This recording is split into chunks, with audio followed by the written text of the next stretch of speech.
been wrestling against not flesh and blood, but against principalities. And there are spirits that have prevented the revival that was prophesied. In 1970, in Fresno, California, it was prophesied that this last day revival would start in the southeastern part of the United States in the year 2020.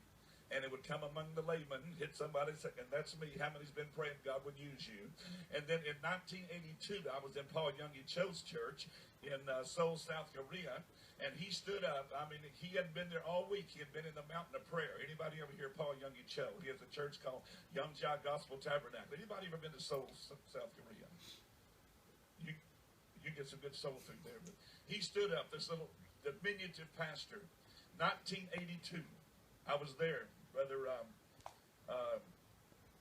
Brother Pat Robertson was on the platform. Brother Mike Murdoch was on the platform. And he stood up. The first thing he said, he always ministers in the noon service, Paul Youngie Cho, Dr. Cho.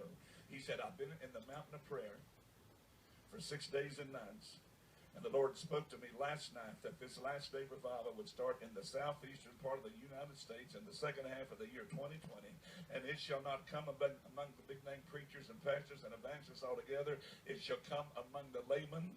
And he began to see, he said, widow women and maids shall pay the price in prayer and fasting. And they'll come out of the carnal, mortal, natural world. And they'll walk up to total strangers and say, thus and thus saith the Lord. Wow. And I looked at my wife, who was sitting on the second row, because that's what God had spoke to me in Fresno, California in 1970 after I had a dream. I told you about that earlier. And I hadn't shared it with anybody in 12 years. This was 1982. And then 4 years later, anybody hear of Corey ten Boom?